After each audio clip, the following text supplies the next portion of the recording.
The Kingdom of Orokor was a land of beauty and so rich in culture. Huge fields of gold stretched towards the horizon, and the mountains around the kingdom seemed to stand as guardians of its secrets.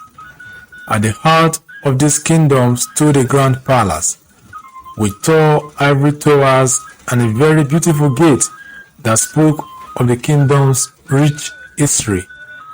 Inside, King Ojanor ruled with an iron fist, his reputation both feared and respected. Prince Ifukor was the pride of the palace. Though still a young man, his wisdom and charm attracted everyone to him. He was a natural leader, admired by the villagers and deeply trusted by King Ojanor.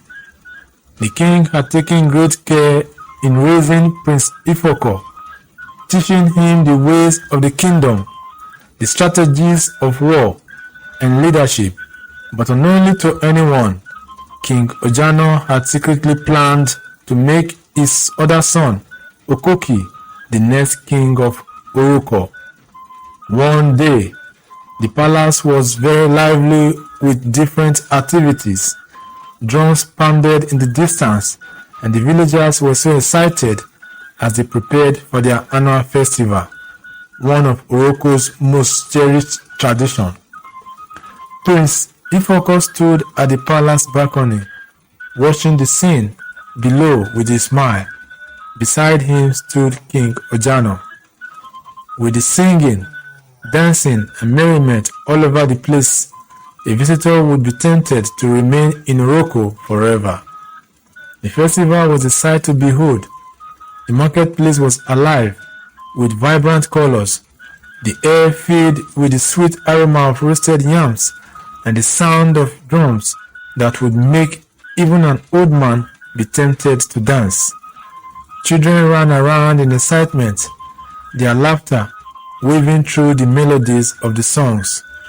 Prince Ifukor walked among the people, his royal robe blending surprisingly well with the festive crowd. Though he was a prince, Ifukor had a way of making everyone feel at home.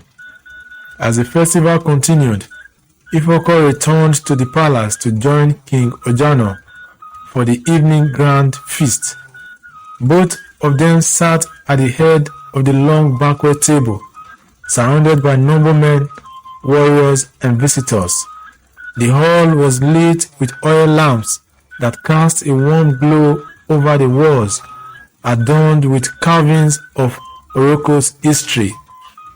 The evening was filled with laughter and music, and for a moment the weight of ruling seemed far away. He glanced at Ifukor, who was now laughing at one of Zemi's jokes.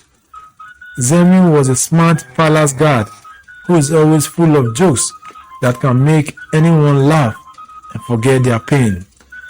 That's why Prince Ifukor made him his personal aide. They were still seated in the palace that evening when Ifukor asked King Ojanor a question. "Father, what's the strength of a good king?" "A good king's strength is not just in the sword, but in the joy and loyalty of his people," Ojanor replied, his voice deep and authoritative. Prince Ifukor and King Ojanor's relationship was the envy of the entire kingdom. Unlike other rulers who kept their son at arm's length, King Ojanor had always been deeply involved in Prince Ifukor's life. They hunted together in the dense forest of Orokor, shared stories, and trained side by side in the palace courtyard. One morning, as the sun rose over the palace, casting golden rays onto the walls, Prince Ifukor found King Ojanor in the courtyard, sharpening his sword. "Up early again, father?" Prince Ifukor asked, walking towards him. "A king must always be prepared," King Ojanor replied, without looking up. Prince Ifukor picked up a training sword and took a position. "Then, show me what you've got, father," said the prince. King Ojanor smiled. "You think you can beat me, boy?" he asked as he took his position too. The two circled each other, and soon the sound of their clashing swords filled the courtyard. The entire palace stood still as they watched the interesting show that day. Usually, during such trainings, they would pause at intervals to say a few words with their swords resting on each other before they would continue. As they paused that day, King Ojanor said, "My son, trust has no place in the battlefield. Trust is a dangerous thing. Always be cautious, even with those closest to you." "Father, I agree with you," Prince Ifukor responded, looking into King Ojanor's eyes. "But I also believe strength comes from justice and fairness. We must ensure that the people never lose faith in us." With his words, Prince Ifukor convinced King Ojanor once again he would be a good king if given the opportunity. The bond between them seemed unbreakable, built on years of trust and shared experiences, but fate had other plans. The truth of Prince Ifukor's lineage was like a storm cloud on the horizon, ready to shatter their closeness when it finally broke. That night, sleep evaded Prince Ifukor. He was just tossing and turning on his bed, and so he decided to take a walk through the palace corridors. The moonlight streamed through the ground windows, casting shapes on the walls. His feet carried him, almost as if guided by an unseen force, to the eastern wing of the palace, a section he had rarely explored. As he approached an wooden door, he noticed something unusual: the faint sound of drumming. It was soft, almost like an heartbeat, and seemed to come from beyond the door. He walked towards the door and pushed it open. The room was empty except for a large mirror at the center. Its frame was carved with symbols he couldn't recognize. The drumming grew louder as he stepped closer to the mirror. Suddenly, the surface of the mirror rippled like water disturbed by a pebble. "Ifukor," a voice whispered from the mirror. He froze, his heart pounding. "Who are you?" he demanded. The reflection in the mirror wasn't his own. Instead, it showed a man wearing royal robes, a man who looked similar to him, yet older. The man's eyes were filled with sadness, and his voice carried an underworldly echo.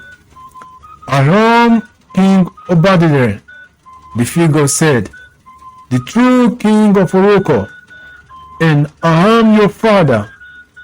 Ifukor stumbled backward, his breath caught in his throat. My father? No, my father is King Ojanor." The figure shook his head. "Ojanor is not your father. He is my brother. He betrayed me, murdered me in my sleep, and took the throne for himself. You are not his son. You are my son." Prince Ifukor's mind raced. Suddenly, the mirror started revealing a vivid scene from the past. Prince Ifukor saw a younger Ojanor sneaking into the royal chamber with a dagger. He walked towards a man sleeping on the bed and plunged the dagger into his chest. "No!" Prince Ifukor shouted, his voice echoing through the room. The vision faded, and the mirror returned to its original state. The drumming stopped, leaving an unsettling silence. Prince Ifukor fell to his knees, tears streaming down his eyes. "Why?" he asked in a loud voice. "To quench his hunger for power," said the voice in the mirror. But justice is patient, my son. The throne is your birthright, and the ancestors have chosen you to restore balance. Ojanor must answer for his sins. The mirror went still, and the room fell silent. Prince Ifukor sat there for a long time, his heart heavy with grief and anger. When he finally stood, he was no longer the carefree prince he had been. He was now a changed man with a purpose: to make King Ojanor pay for his evils without revealing himself until the right moment. As he left the room, a single thought burned in his heart. Ojanor must suffer for every tear and every life stolen by his greed. The next morning, Prince Ifukor woke up from the bed with so much courage and determination. The knowledge of his true heritage burned like a flame in his heart, but he knew he had to remain calm and act wisely. Confronting King Ojanor directly would only lead to disaster. If he could betray his own brother, what might he do to silence the son of the man he killed? Zemi noticed the change in Prince Ifukor's mood almost immediately. "You've been quiet all morning," Zemi said while they were alone. "What's troubling you, my prince?" "Zemi, there's a secret hidden beneath the walls of this palace. We've got to reveal it." "Really?" Zemi asked, looking so surprised. Prince Ifukor hesitated. He looked around to ensure no one was listening before he whispered, "Zemi, I know the truth about my father. Ojanor killed my father. He killed my father to take his throne." Zemi was surprised. "Are you sure?" he asked. "Yes, I saw it with my eyes," Prince Ifukor replied, still whispering, recounting the events of the previous night. "The mirror revealed everything to me." Zemi couldn't believe his eyes. He was so surprised. "What are you going to do now?" he asked. Prince Ifukor's expression hardened. "I won't let him get away with it, but I can't act openly. I'll bring him to his knees without him ever knowing it was me. Justice will come, Zemi, but it must come in a way that everyone will remember." Zemi nodded slowly, though his face was still pale. "Whatever you need, my prince, I'll help you," he said. "But be careful.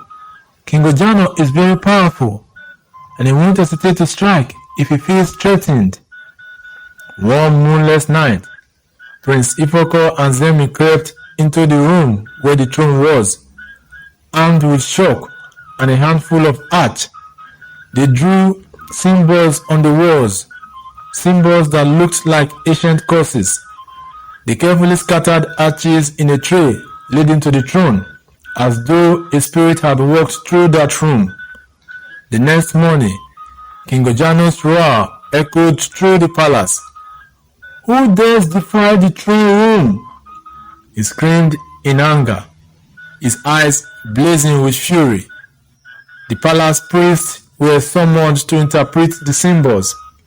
Their faces turned pale as they examined the markings.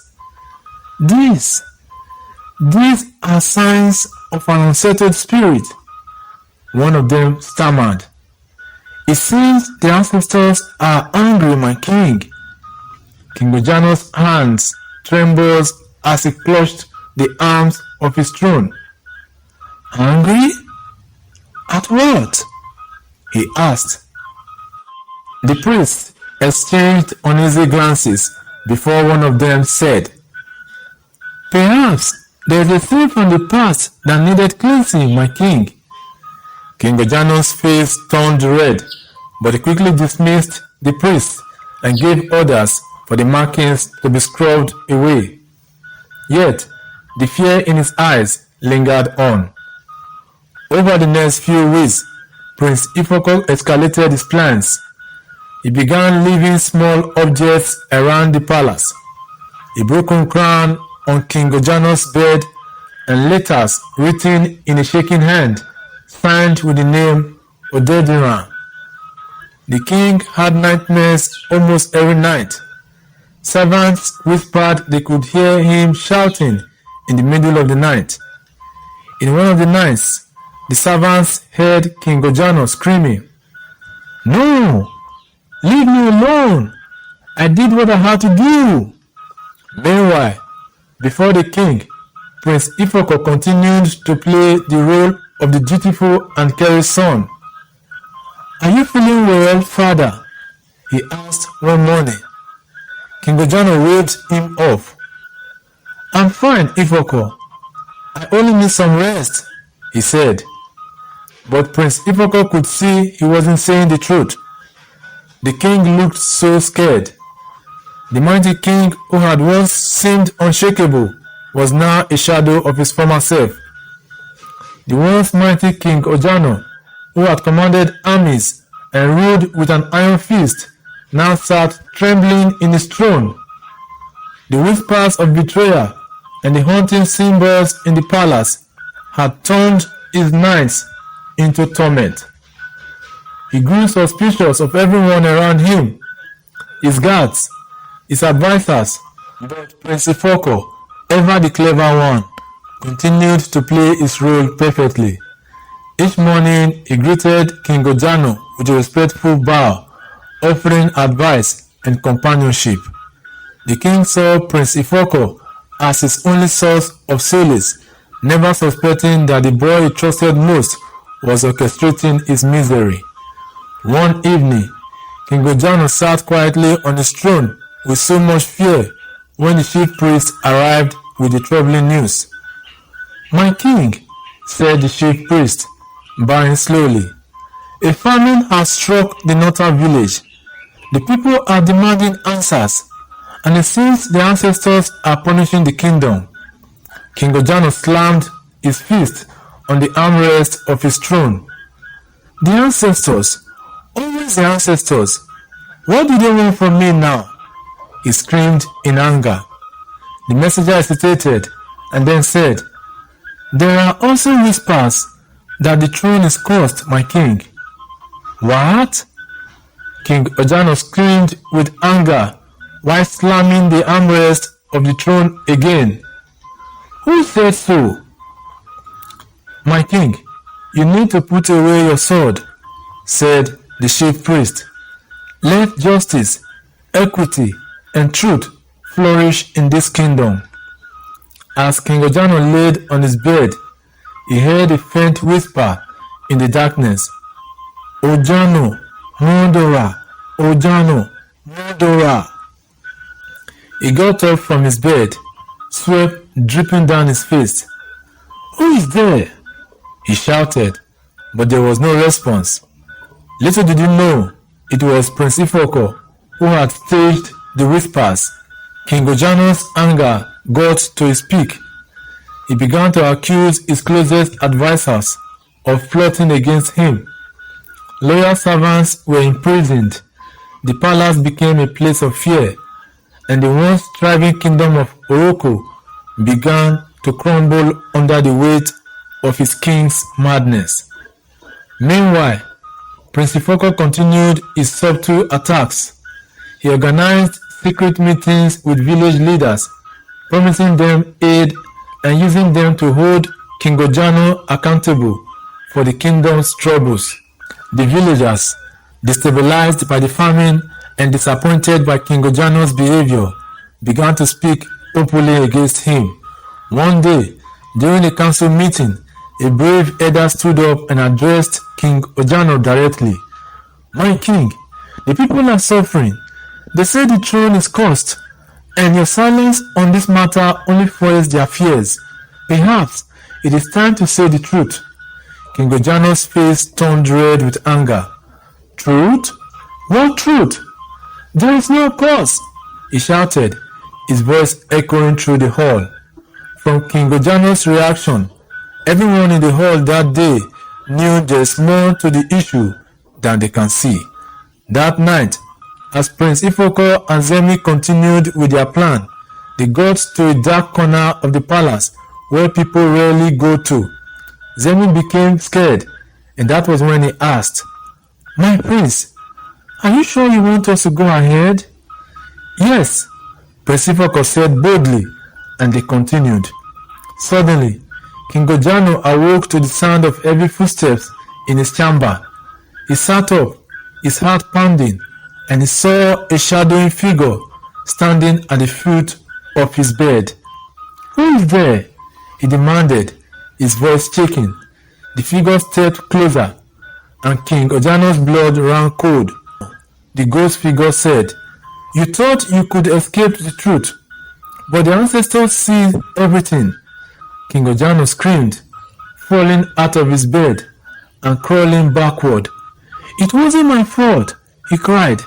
"I had no choice. The throne was meant for me." The ghost raised a finger, pointing directly at King Ojanor. "Your time has come, brother. Justice cannot be avoided." King Ojanor fainted, and when he awoke, he found himself alone in his chamber, but the fear in his heart remained. What King Ojanor didn't know was that Prince Ifukor had orchestrated the entire encounter. Prince Ifukor was excited because the suitable actors and shadows he had created were good enough to haunt the king. It was the final push that broke King Ojanor completely. King Ojanor's once powerful presence had crumbled into that of a haunted man. His movement was slow, his eyes sunken, and his crown seemed heavier than ever. The rumors of the cause had spread beyond the palace walls, making the villagers to be angry. The once loyal subjects began chanting for justice in the markets, and even the palace guards whispered among themselves about the king's growing madness. Meanwhile, Prince Ifukor's plan was getting to its final stage. The prince had become the people's unseen champion and assuring their loyalty to him without revealing his true lineage. Some days later, Prince Ifukor sat alone in his chamber. He knew the time had come to expose King Ojanor's crimes, not through confrontation, but by allowing the king to destroy himself. That evening, Prince Ifukor called Zemi to the secret room where they had often plotted. "It is time," Prince Ifukor said, his voice steady. "King Ojanor must face his judgment before the people, but the truth must come from his own mouth." "How will you do it?" Zemi asked, his eyes wide. Prince Ifukor smiled. "Fear makes even the strongest man confess his sins," he replied. Prince Ifukor arranged for a grand festival to honor the ancestors, claiming it was a gesture to appease their anger. The king, desperate to restore his reputation and calm the whispers of rebellion, agreed. He spared no expense while preparing for the festival. He ordered the palace courtyard to be decorated with golden banners, with drummers everywhere, tables filled with good food, and expensive palm wine. The king thought he could regain back his lost glory, but he was drunk. On the night of the festival, the entire kingdom gathered under the moonlight. Dancers moved gracefully to the rhythm of the drums, but that night wasn't as interesting as it used to be. The atmosphere was festive, but an undercurrent of tension ran through the crowd. At the height of the ceremony, the chief priest stepped forward, raised up his staff, and said in a loud voice, "We call upon the ancestors to bless this kingdom and to bring forth the truth that has long been hidden." As the crowd murmured, a sudden gust of wind swept through the courtyard, extinguishing the lamps and bringing the gathering to a total darkness. The villagers were scared by the time the servants put on the lamp again, because by then a figure was already standing at the middle of the crowd. It was a ghostly figure of Ojanor. He shimmered in the torchlight, and his voice boomed like thunder. "Ojanor!" the figure called, pointing a hand at the trembling king. "Do you remember the night you betrayed me? The night you plunged your dagger into my chest and steal the throne?" King Ojanor stumbled backward, his face pale with shock. "No, it wasn't like that," he cried. "Silence!"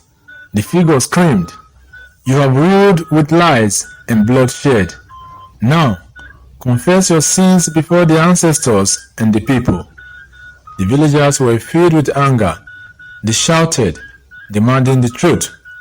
King Ojanor fell to his knees, his voice breaking as he cried out, "Yes, I did it.